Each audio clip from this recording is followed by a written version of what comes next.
Hi. Hello. How are you? Hi, Kristy. Nice to see you. Good to see you as well. You are in I forget where you are. You're in a different time zone? I'm actually not far from you. I'm in Davis. Oh, you're in Davis. Okay. I couldn't remember why we picked this time today, and then I was thinking it was a different time zone. That's right. You're in Davis. Yeah. Um, I am still a little bit tired from a beautiful birth that happened this week. So if my client happens to be watching, you are a powerhouse, and I'm so proud of you. It was such a beautiful, amazing birth, and I always feel like so full and honored to be a part of births. It's my favorite thing by far. And also, even if you're not doing a ton of work, it emotionally, I feel like takes a lot out of me. So it's like days to catch up on some of that sleep and rest. Yes, you are pouring into that mama to help her be empowered and do her amazing thing.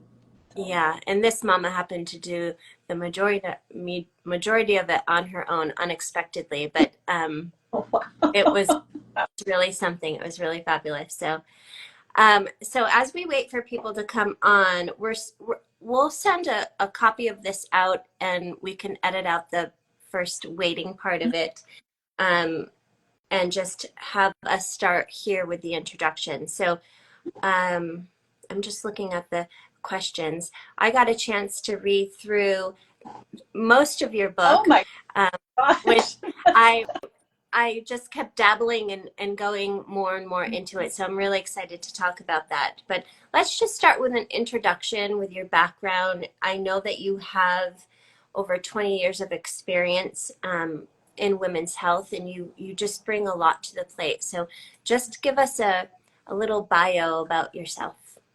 Sure.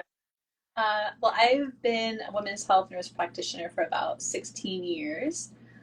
Before then, I was working as a fitness trainer, dialysis technician. So I've had, yeah, about 20 years of healthcare experience otherwise.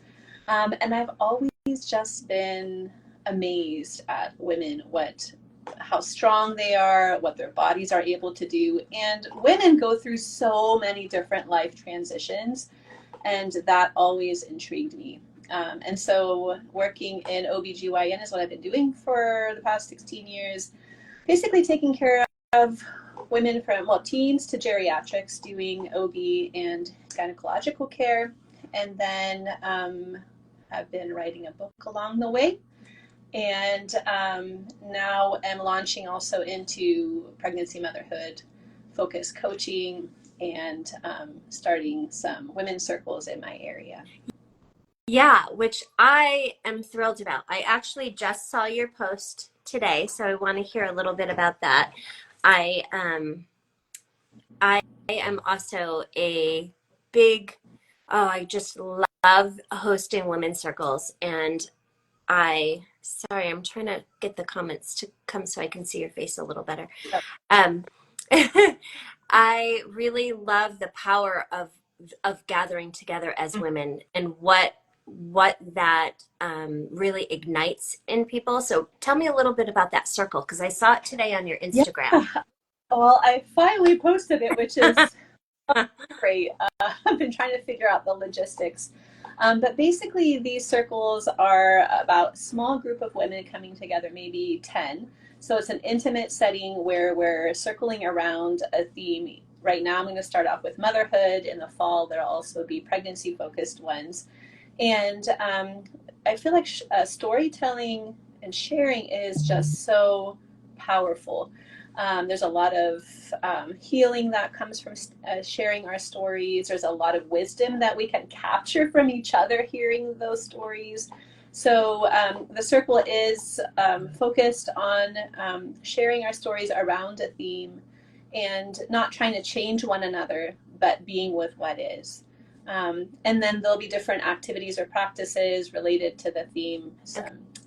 Some And this is not just for moms. This is for So all women. this well, I'm starting off with moms, then it'll be, then Okay.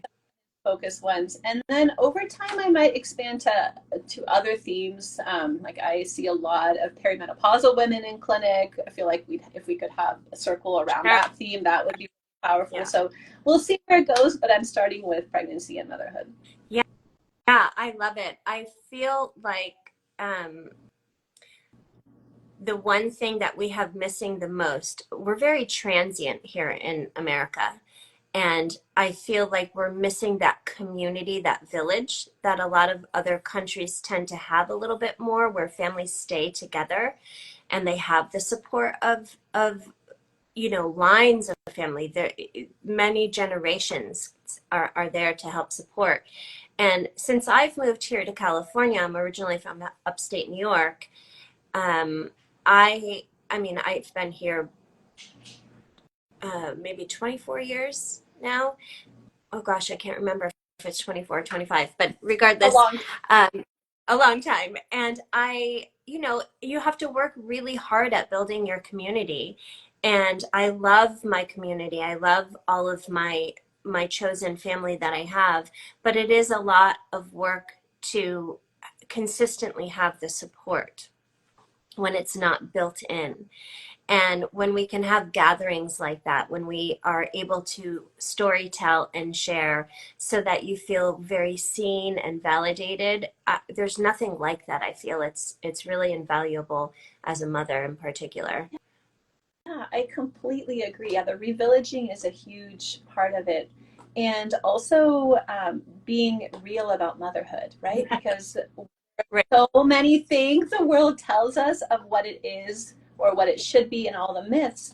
But if we can really take off the masks of motherhood and be honest about what the experiences are like, the joys, the exhaustion, the frustrations, the anger, like just all wealth of emotions that come with it, I think we can actually redefine what motherhood is. And yeah, we can figure out what it's going to look like for our own selves. Yeah, and I think the importance of that is that when you understand that, first of all, we all go through it. Nobody has a perfect mothering experience. Everything's joyful all the time. And, it's just, that's the trials and tribulations of life and having children. And you're both learning. You're learning as a mother, they're learning as children how to navigate the world.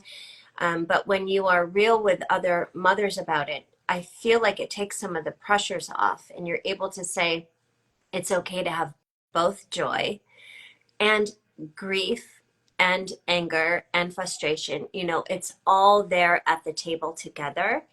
And really, for me, what I've learned along the way, especially as I get more into my coaching and being with women, is that the shame is so prevalent, and that shame can bring about so much anxiety and depression, especially in new moms who think it's supposed to be a specific way and they haven't yet heard from other moms. Um, it's just such an important thing to hear and know, like it's all welcomed, it's all okay. And then how can we react in a way that maybe serves us better, or respond in a way that serves us better? Because when you don't know, you tend to react, Mm-hmm. right? Or you tend to suppress it, and because you feel shame or embarrassment around it. But when you know, when you're in the know, when you are seen, when you are validated, and you're me too, oh, I have experienced that same thing, you feel a little bit more of a freedom around that and an ability to say, it's okay. And now, how do I go about navigating that in a way that feels true to me and true to my family? I had just been on the phone with somebody who's a new mom who, and this is a very common thing where, she's feeling very depressed and overwhelmed by the process and not a lot of support from her partner. Um, and I'm wondering if you deal with that at all, or are you just at the front end before motherhood, since you're in the, in OBGYN? Yeah, good question. I take care of a lot of postpartum moms as well. So it's really fun because I get to be part of the prenatal experience with their care and then postpartum. And I see a lot of women who are struggling. And the postpartum depression, actually, anxiety is even more common that many people don't expect that they'll experience that. But I mean, the stats are really telling 1 in 5 women are going to experience some perinatal mental health issue, right? And that can be the Yeah. first time, it can recur. And it's not really surprising to me that it's 1 in 5, because if you think about it, our bodies change. The way that we spend our time, how we can sleep, our relationships, our hormones, like, and our freedom, everything has been changed. and and then most of the time we're not even told how common mental health issues are and what big changes that we're going to experience. And so I feel like that's like the really important um, fact for people to understand, that pregnancy changes us too, and it is not going to always be easy.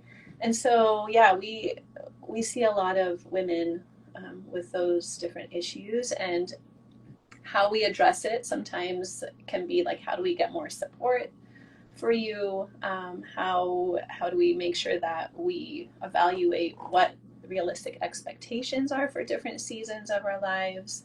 And then for some people, therapy, support groups, um, coaching. For some people, it's medication. So even allowing people the freedom to know that, yes, there are psychiatric medications that you can take when breastfeeding, or yes, you can take those, many of them during pregnancy.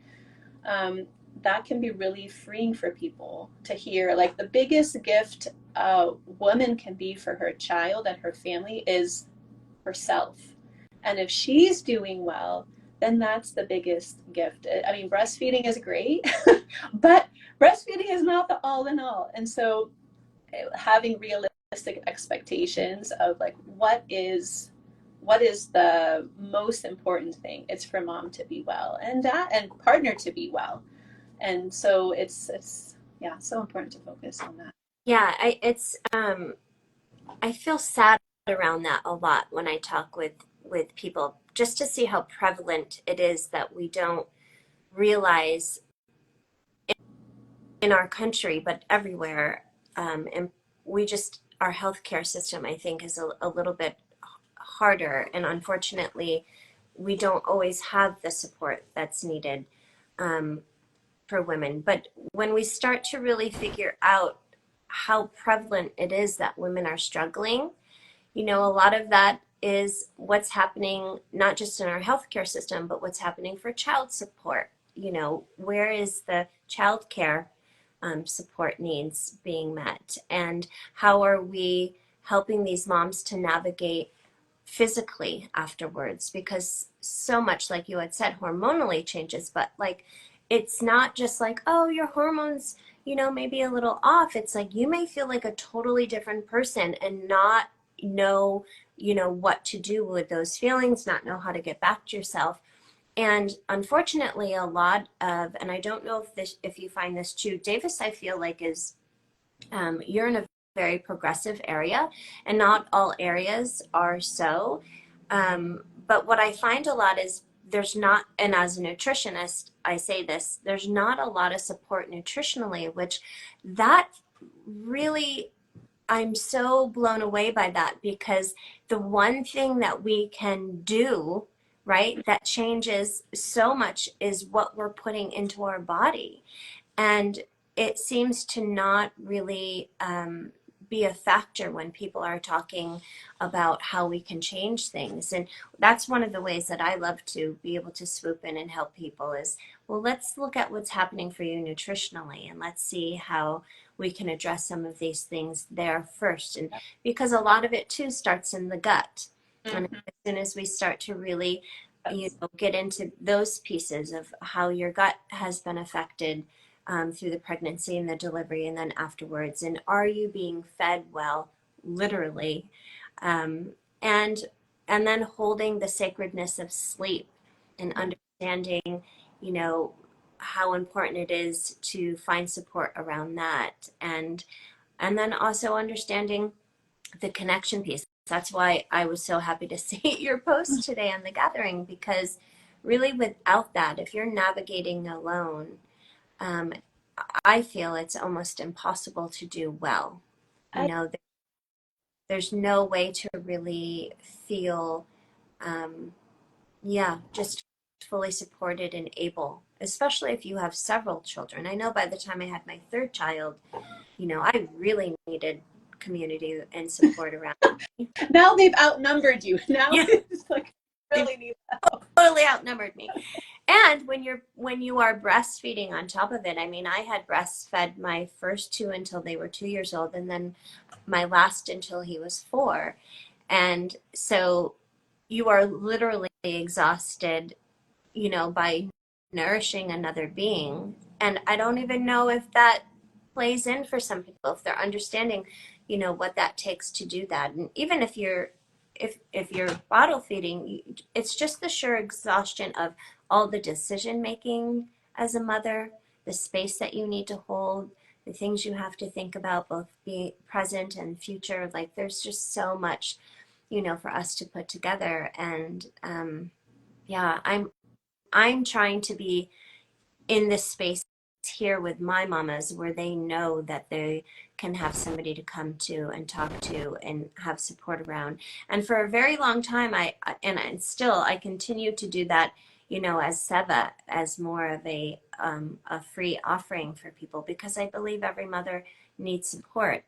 But when I start to see more people and I start to find people like you that have other resources that people can go to, finding your book was a really um, great thing for me to start thinking about. Like, you know, women are very overwhelmed as it is, so sometimes sitting down reading, you know, doesn't always work for them. But if they can listen to it, or if they can find it as a way of self-care where they allow themselves that time, that downtime, which is another part of that guilt thing that we have, where, Yeah. you know, we don't think we deserve to sit down and read a book or have that time to relax. If we're relaxing, something's Yeah. wrong, because there's always something to do, right?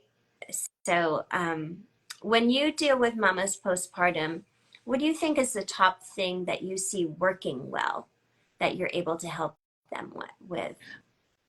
Oh, I think that what I hope to achieve with them is give them a space to talk honestly about their experiences. I think that's my first goal.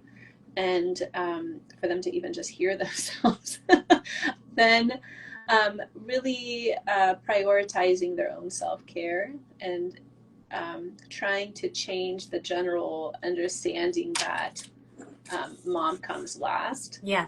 Um, because really, when we like when we are investing in ourselves, we really are investing in our families. So that self care directly translates and benefits. If I don't eat well, I'm not exercising, I'm not sleeping, I am a grumpy, unhappy mom, and my whole family feels that. If I take a little, even if it's just carving out 10 minutes for someone to take that shower that they desperately want, Yeah. or sit It's down and crazy that showers seem to be a luxury, I know. like a human need, and they're a luxury. Yes, that shower, I think it could be really nice without the whole family, congregating and someone pooping on the toilet and everyone like let everyone else go out, let the mom just take her shower. Um, and so once I feel like we create the space for her to uh, be aware of what motherhood is actually like and how she's doing, then we can start asking and talking about like what is it that you need. And sometimes it's a matter of setting realistic expectations for that direct postpartum season, which is a tough one, especially for the first six weeks especially, but 3 months I feel like people can barely start feeling more like themselves if they're like the run-of-the-mill mom.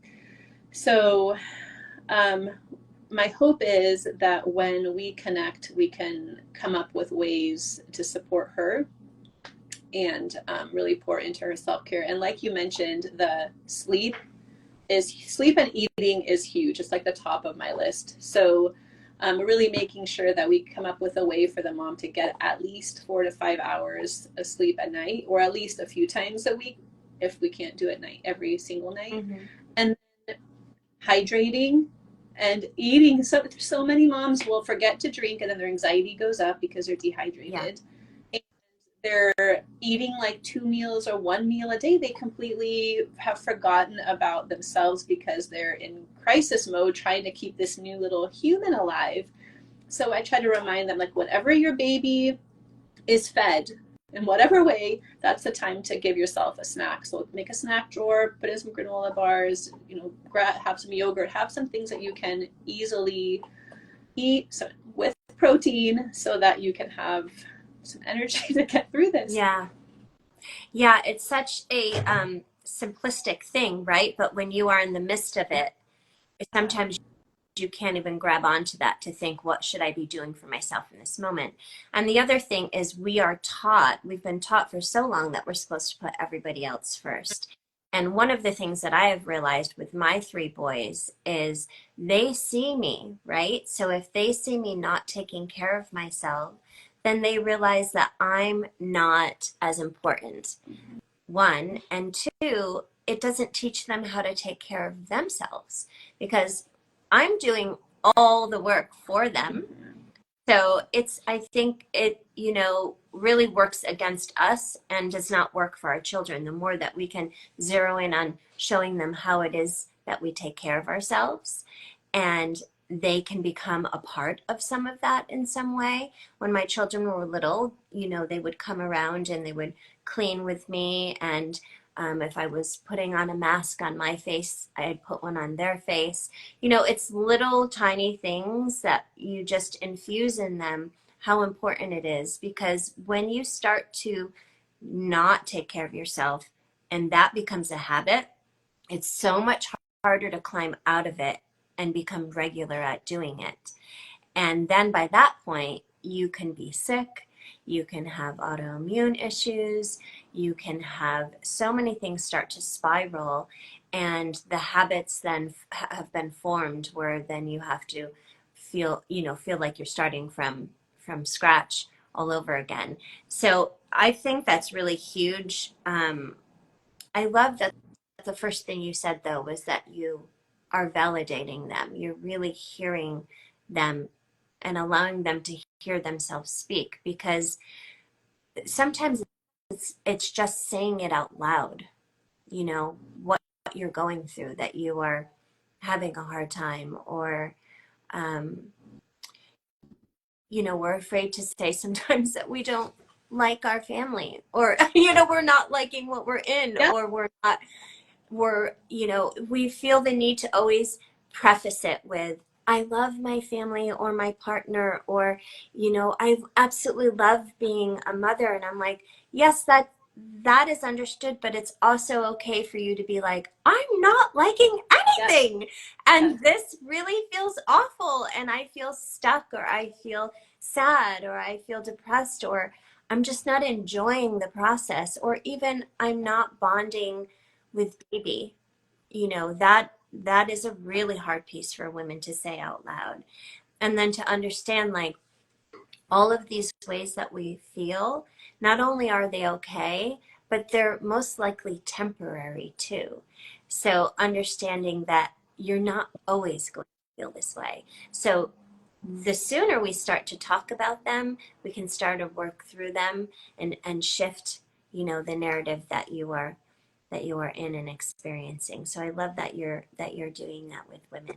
The other thing that I've recently started talking about a lot, actually, in my prenatal appointments is the concept of matrescence. Yes. So I had been in women's health for a long time, like but that word was never part of my training. I'm like a perinatal mental health specialist, and that word is not permeating our conferences and the education that we're getting.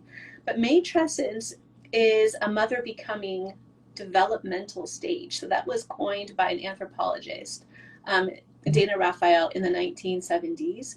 And then it was basically compared to adolescence by Dr. Orly Athen.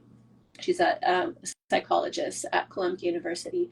And basically, what they're saying is mother becoming is like matrescence is like adolescence. So, adolescence is a child becoming an adult, matrescence is a woman becoming a mom. And it's a huge developmental stage, a big identity shift that starts preconception, goes through pregnancy, and it goes years, years after we have our children. And so when we don't quite feel like ourselves and we are finding that we're rethinking our careers, our relationships, our priorities, our bodies, like all of that is part of this big developmental shift that we're going through. Like we're filtering and we're looking at everything in a new way. And it restarts with each child. So we can be going through this matrescence journey multiple times. And being a mom of one is different being a mom of two, three, four, all of that. So it really impacts us in very profound ways. And so when I first heard this word, I was like literally on a spin bike listening to a podcast and heard this matrescence activist, Amy Taylor Kabas, talking about matrescence. And I literally stopped and I was like, this is like the missing piece. This is like the foundational part of motherhood that we don't talk about, but it's like a word that validates so much of our experiences of why we partly feel like ourselves, but we don't quite feel like ourselves. We won't ever be who we were, but hopefully can become more of who we are. And so now I'm on like a personal mission to like tell everyone about this word, because these little people that we are raising, they can help raise us, and they can help us become more of who we are by giving us new opportunities for exploration and self-discovery. So super exciting. And I couldn't sleep for days after I heard this word. I kept like dreaming about matrescence. So my hope is that all moms find out about that word just to validate their experiences. Right. So knowing that you're not supposed to feel the way that you felt, you're not, it's an actual, this becoming is an actual shift in your being, such that you're not supposed to go back to normal. Mm-hmm. Right? I find it very interesting that I was actually talking to a friend the other day, and she said she has these friends who are big concert goers. They love going to festivals, which I do too. And we were talking about festivals, but they had just had a baby, and they said, this baby's not going to change our life at all. We're going to continue doing what we're doing, and we're going to, just fit this baby into our life, and this is going to be so great. And I thought, wow, there's something being missed there, right? Like, I understand the desire to obviously continue the things that you love to do, but this word that you're talking about, this becoming of motherhood, of you and your being as a mother, is such an important way to look at it, because you realize that new stage of your life, with that comes new things, and you don't have to remain, or go back to normal or remain the same. That you get to shift, and with that comes so many beautiful things. And as we were talking about earlier, so many hard and challenging things too. And they're both valid. They all belong there. It's just a matter of how we are able to navigate it, get support, find our community, right? And be able to understand that the importance of coming into ourselves in a way that feels really accepted. I want to say maybe within ourselves first, not accepted by others, but I don't know. I feel like I loved being a mom with babies. I mean, I love being a mother now. It comes with different challenges, right? We just kind of shift a challenge. Mhm. Um, from no sleep to now with teenagers comes a lot of different things. But For Instagram yeah, live. it, it's a. I mean, I sometimes feel like I miss, parts of them as a baby, and the parts of me that were able to be so present with them, and now how that has shifted to like seeing them be young adults and being more independent and how they're growing, but the challenges that come with that. And then the person that I've evolved into now is very different than how I was with them as a baby mom. It's all it's all hard to navigate, even more so when you don't have people who are saying this to you, like, this is the normal, this is Yeah. all normal, this is all okay, it's not going to be joyful and easy all the time. And if that's our expectation, well, we are really setting ourselves up for some really hard um, things to swallow, because I feel like the more we can accept it, the more we can say, oh, okay, now how do we simplify it a little bit more? How can we make this be a little bit more, um, I don't know, doable and easy? And for me, I do think it's a lot of it is about simplifying, but even more so about finding your community, being supported. So your women's gathering is perfect timing. When is that, by the way? What was that? When are you doing your gatherings? So they will be not every single week, but I have 5 scheduled out on Sundays in the afternoons. Um, and hopefully that will allow working parents to be able to juggle kids so mom can come. And then in the fall, it'll be probably once a month. Depends on the interest and depends on what else I'm doing with all the other mother supporting stuff. But my hope is to do motherhood circles once a month and then pregnancy focused circles once a month. And then maybe some other events related to Yeah, mother. I'm so passionate about it that when I start thinking about all the circles that I want to host and the circles that I have hosted, how I can shift it, and you start really kind of getting into, oh, and I can add this and we can do this. So And we can do yeah, so much. yeah, it really starts to get the wheels turning on all the different ways that, because I think back on what I could have used and what now in motherhood I need now, even. And so knowing that, and then knowing, I mean, I've been a doula now for 20 years, and just hearing all the stories and seeing all of, the differences, but the similarities that women have and go through, it really it really sparks and ignites this passion in me even more so. So I'm so happy to hear that you are doing that in Davis. But I want to hear about your book. So can you tell us how that Sure. came about and just give us some like juicy tidbits about it? Okay, well, juicy tidbits. I'll think about that in a sec. So I started writing that. Well, actually, this is the book, To Carry Wonder. It's And beautiful. I love the cover. It's such a beautiful oh, cover. had some amazing artists work on it. Actually, Krista Pierce and then Rafaela Parasanik. She's actually in Croatia. And then a graphic designer, Ariel Garcia. So I was super lucky to find these amazing artists. Can you show the Um, book again and show how thick it is? This is a substantial book, you guys. Yeah. it took 12 years. But so that people are not intimidated, let me show you. Like this part is stories and little informational, educational things. So basically, and then the rest is digging deeper. So allows you to go deeper in a topic if you want, like a Yeah. bulleted, quick. That's what So I loved. basically, I would bounce around and get into, because I loved going through some of the stories in the beginning, but then I had to go through and kind of look through some of the stuff I wanted to I really is that get you deeper do into. that time frame that you that's saying a lot. So thank you for taking a look at it. But it started basically. it spans from week 5 of pregnancy, goes through the first like 16 weeks postpartum.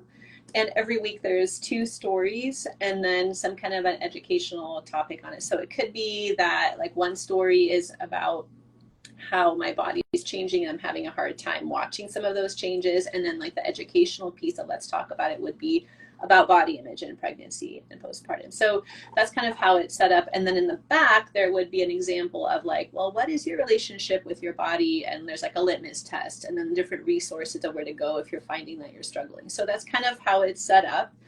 It's really designed to help nurture, inspire, and equip women through stories and art and then evidence-based info.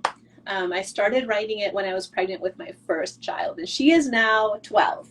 Its book came out last year, and Congratulations. That's a lot of work. It's a lot of work. It's the book that I always wish I had, and just something that kind of ushered me week by week. And the stories that I picked were ones that I felt like people could either relate to help kind of normalize common experiences that people go through in pregnancy and motherhood, or ones that would prompt people to kind of reflect on their own experiences. And so, yeah, I'm super excited about how it turned out. At first, it was just like a memoir, and then my sister read the very first version.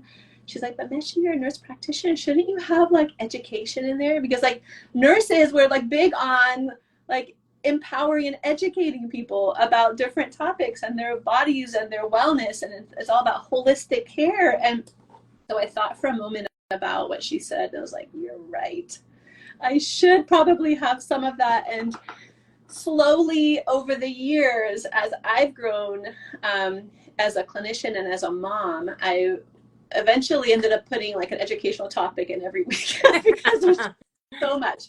And it does have a big mental health focus and wellness portion of it too, because I just feel like that's so important. And in pregnancy, you go to a prenatal visit and they'll focus on your blood pressure and they'll measure your belly and look at your labs and your ultrasounds. And those are important, but so often we miss that whole mother becoming journey, like all the changes that we're going through within. And so hopefully this book helps people.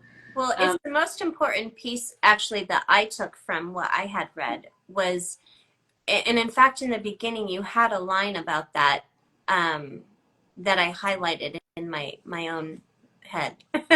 that was specifically like all of these things are the things that we're being focused on. You know, we can take the blood pressure and look at your urine and, you know, do all of the very clinical things. But where is the focus on all the other pieces of it that come with becoming a mother? And I think that in pregnancy, too, all the way through motherhood, it's that way where we think, oh, how is the baby? How is the baby? You know, and that's the focus clinically that we're focusing on. And of course, how the mother's health is, because that affects the baby. But we're not touching so much on all the other changes that come with it, right? Yeah, the mom. Like how is that person doing? What is through? Yeah, and really giving the mom the time to be able to say, really, how are you doing?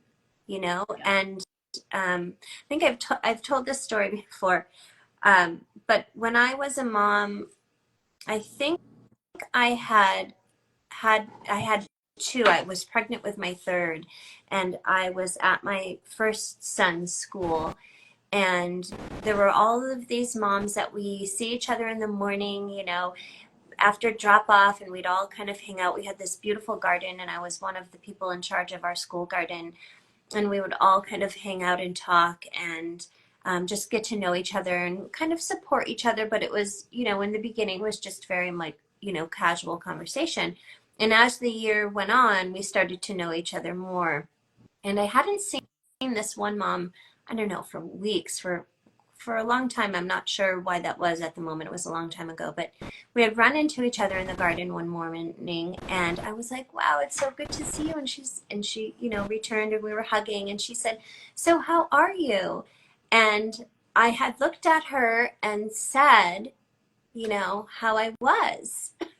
She, that wasn't what she was asking. She was looking for me to say, I'm good. How are you?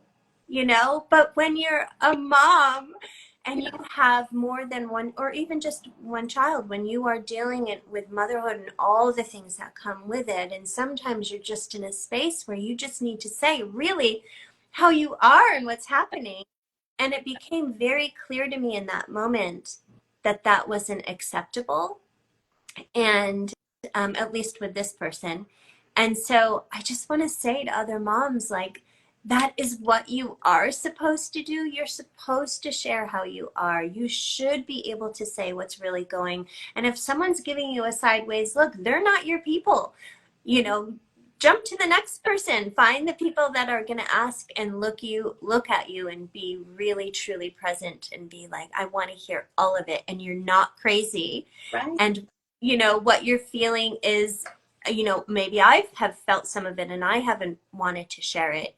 I always find that really refreshing, actually, when somebody shares with me, so I can say, yeah, totally felt that way, or I'm going through that too. And right now, being a mother of teens, it's not all sunshine. It's there are moments that are really difficult, and that more so has been brought upon with some of the things that I had gone through with their father, makes it so much more challenging. And I've gotten to a point where I'm really honest and vulnerable about that, because not selfishly, just because it helps me, but because I've noticed that when I speak about it, how many people come to me after and say, I'm so glad that you were open, and can I talk to you about what's happening with me?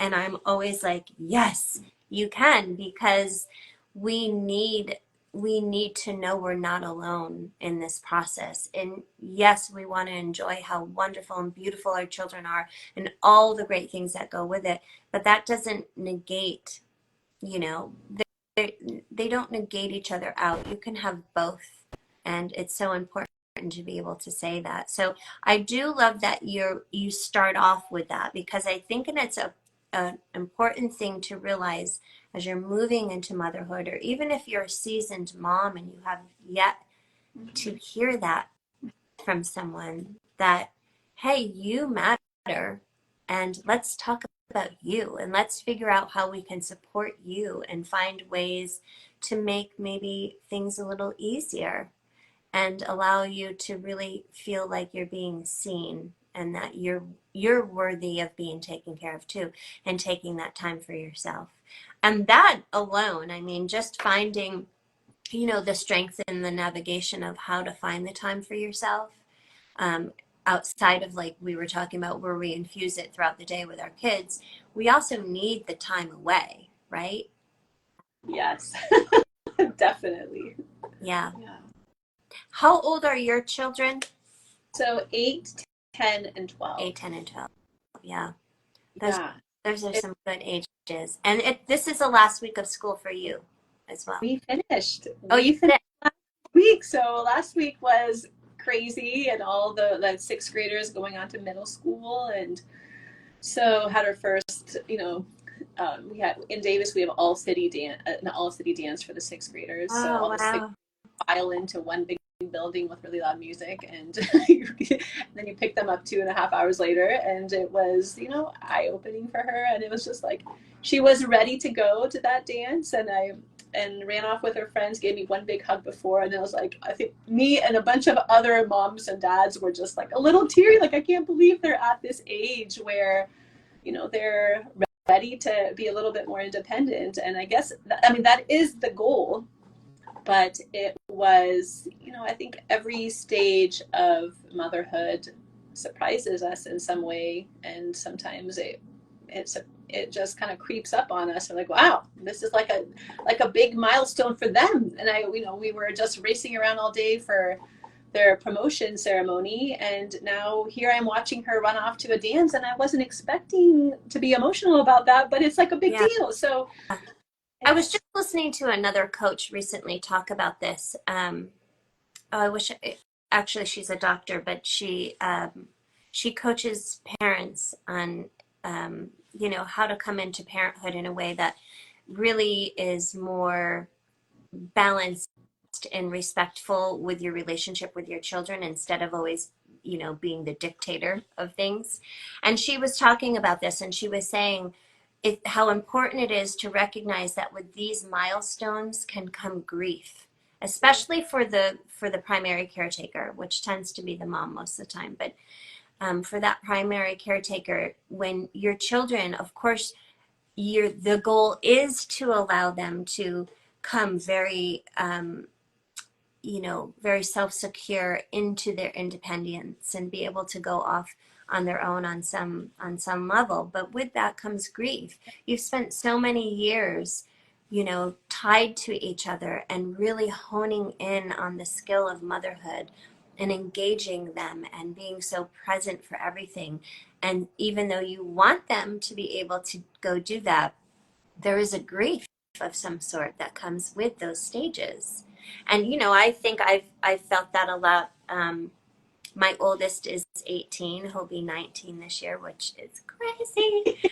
Um, and just feeling like, first of all, because he's my first, like not fully knowing how to deal with that and how to, I still want to mother him. And of course, I will always be his mother, and I'll be mothering until he's very old, but he no longer wants that. And, how to navigate those pieces and the grief that comes with the independence of him, going out and making his way in the world and figuring that out and the hardships of figuring it out and how hard that is. And not trying to fix it, as the mom, like we always want to fix it and make it better, you know? Yeah, we've done throughout their childhood, right? Is Yeah. to help better. Yeah, and I that's probably one of the biggest things that I keep coming up against with teenagers. So if you're a parent of teenagers listening, the importance of letting go and letting them figure it out and not always saving them or fixing it. And it can be really emotional and very hard, but I Yeah. think it's an important thing for them to be able to do some of that on their own and find their journey. Yeah. And when they have a hard time and when they struggle and when there are so many challenges with it, I think that's what actually helps them be more resilient and grow. Yeah. Yeah. I think the thing to remember is for those listeners who are really early in their motherhood journeys or just have little kids at home or babies, is that some days are so long. Like a day can feel like a year. Mm-hmm. And you feel like, oh my gosh, how am I going to make it to 18 years of this? But when, well, it gets better, first of all, the It very does. early stages It does. hard. It gets better, first off. But secondly, the years are short. And so, it goes by fast, and it's kind of like a slow moving, like high speed train that we're on, that we don't realize how fast it does go. And then all of a sudden, we're like our kids in sixth grade or they're 18. And so that's not to say that we're supposed to like never go away and never have our own self-care because oh my gosh, it's going away so fast. Like it goes by fast, but it also goes slow. So we just have to do the best that we can to honestly experience what motherhood is day to day and take care of ourselves so that we can grow in our identity, not just as a mom. Like our motherhood will launch us more into ourselves, but we are also women aside from being moms. And so I think remembering that there is that part of us to cultivate, even if it's just a tiny little bit, a tiny little sliver, that we focus on, however infrequent, but it's still there. We can still grow that part of us so that we don't forget who we are and who we Yeah. are. Yeah. I definitely feel like when you are, you know, faced with so many challenges in motherhood, one of the things that is the most helpful is if you're still feeding yourself creatively, Mhm. if you're still tapped into something you love that's yours outside of being a mom. Because when you let go of all of those things in the hustle of it all, when you're so busy, you there's your children feed you, your family feed you in ways, but there's got to be pieces that are purely yours as a woman, right? That feed you. Yeah. And I feel like when we hold on to them a little bit more, we're able to, I don't know, feel maybe a little bit more balanced and not so depleted by it all. Yeah. Yeah, that's definitely what the book, writing that book allowed me to, is just that time away Yeah. to be creative and think and process all of these experiences that I was having. And I do think that creativity is a way for like supporting our mental well-being and our physical well-being. Like it's so beautiful and risky and exciting, and you don't really know where it takes you, but it's so fun. Yeah. Well, congratulations on your book. And I know that the book, by the way, if you've just joined us, is To Carry Wonder. And it's really an inspirational book. And I do feel like the stories are very helpful, but I'm glad too that you have put into it your medical expertise to help people out in that way. Because really, like the two, I know I'm more helpful with people, I want to see them as another mother. But then when I can bring some of my training Mm-hmm. and skill into it, I think, it can be a lot more helpful that way. So I feel like on one of the things that I got from this book, and maybe it was just me, and I'm not done yet with your book, but You can be if you have a family. You're not no, obligated to read them.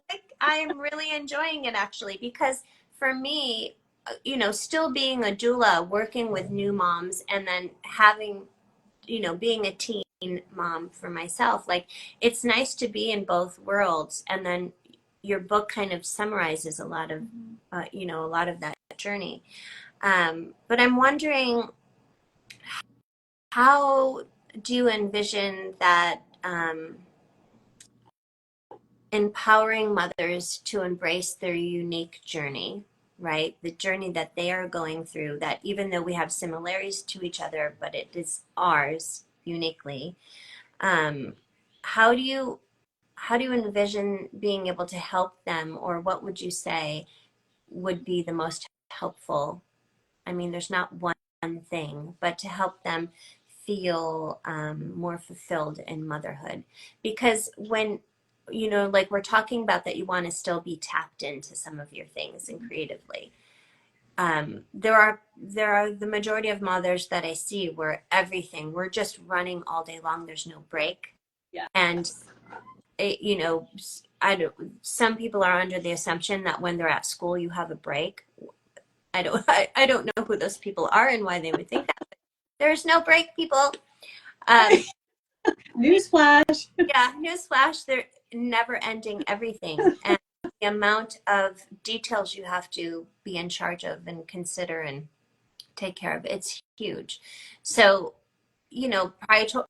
prioritizing our self-nurturance, um, caring for ourselves in ways that really allow us to stay full and stay energized and present are very important. But what are some other things before we end that you think would help them find fulfillment? Hmm. Well, that's a very deep Yeah, question, and I no, feel like we could have a whole it's not an retreat, easy one to answer. but um, just to give a couple ideas that come to mind right off the bat, I think remembering that it is within ourselves to make decisions and live a life that we would like to have. Like it is, we are not victims. We are women who maybe discovering what we're doing in this stage and what it's about, but we really can thrive in this stage with the right support. And so just remembering that it is within us. We do have the strength and the ability. And if we're struggling, which most of us are, then it's so important to, like you mentioned, find your village. If you're struggling with mental health issues, like, find a therapist, talk to your healthcare provider, get the care that you need. And then I think tapping into like our spiritual selves, like remembering that we are holistic people. We have souls. We need to feed that part of Yeah, ourselves as well. So if it's going out in nature or going out on a walk or just opening the window and letting the fresh air in, if it's journaling, praying, yoga, like it's just so helpful to tap into that part of ourselves, because I think a lot of our strength and awareness and reevaluating our values comes from those sorts of I activities. think that is a perfect answer. I really do believe that when I have struggled the most in motherhood or just as a woman, that the things that help me the most are, I used to say, just push me outside. Um, I have this routine that my sons and I do, and I do by myself in the early morning, where I sit out on I have like stairs outside my front walkway, with a cup of dandelion tea, which is my favorite. And I throw the ball to the dog in the front yard, and I sit with the sun on my face, and I look at my roses and just listen. There's so many birds in my front yard, and um, just really notice, slowing down and just being really presently there. And it can be all of like 5 to 10 minutes, but that time that I'm taking is so pure, and it just allows me to feel so present. Um, and I feel so grateful. It helps me come back. I guess it helps me come back to feeling grateful, to remember, like, even if I just walked out of an argument with my child or out of a really heavy thing, that I back to gratitude and feel present and fill myself back up again. And that's just a really simplistic thing. But don't you feel that some of the biggest things that help us are very simple? Yeah.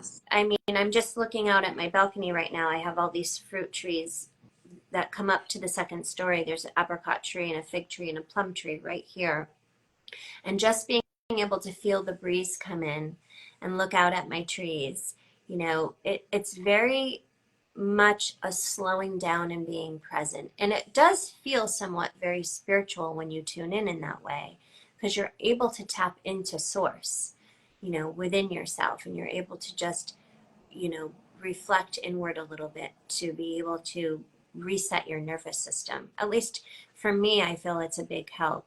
There's other things that I do, obviously, to kind of reset my nervous system, but I don't I don't think it's sometimes as difficult as we think to reset in a moment where we're feeling disjointed, and I also love that you say, and I know that this sounds very controversial to a lot of people, that you say it's within us. It is within us. It may not feel like we have choices, and we may feel, especially if you're having of a really challenging time. And, that can look very different for people. It can be very severe, you know, um, whether it's your mental health or violence in the home or, whatever it is, it's different for each person. But we have to remember that we have choices and that it is within us to make those choices, but it just feels out of reach sometimes, and like somebody else is in charge, and that don't we don't know how to get there to the other side. And I think that's where the support comes in, and that's where I love to be of service too, is to help people maybe step back and we can see what all the choices are, Yeah. right? And and maybe how we can get there and how we can shift things. Yes. Exactly. You said that beautifully. Yeah. Well, it was led by you. So, is there anything else that I love talking with you? We could talk forever. We've been on so much longer than I anticipated, but I just want to keep talking about things. Although this is our last day of school, and Oh, I for my middle son, and we have a friend graciously hosting a little gathering, and so I need to do a little work before I get over there. But um, is there anything else that you would love to share that you are offering outside of the circle, and just that you have up and coming or that you're passionate about? so part of the proceeds of my book go to International Justice Mission, which Mm, is a nonprofit globally trying to reduce human trafficking. So I'm really excited about partnering with them. beautiful. Um, there's free resources on my website at tocarrywonder.com, and there's relaxation tips, there's postpartum care planner for people who are still pregnant, tasty snack handouts. And so I'll be, yeah, and I'm launching, I guess, I am now offering into one-on-one coaching, and those will be online, and then I will be also offering group coaching, and that will be probably online in the fall and in the spring. So I still have to kind of hash that out. Ooh, I love it. You've got so many great things that you're offering. Yeah, Thank you. It it's took really a long exciting. yeah, I'm so excited. I mean, I think it sounds like we're very similar in our passions Mhm. and what we enjoy and what we are hoping to do in offering support and empowerment for the people in our communities. And it's just so fun to do that, and it's such an honor to partner with people in that way. And hopefully, we'll get to see each other in person sometime, maybe at a Yes. circle. Yeah. Well, I'll make my way over there for lunch. We can have lunch together. Yeah, let me know. I would Yeah. love that. Maybe even one, yeah, a gathering, a circle or something Yeah. we could do together.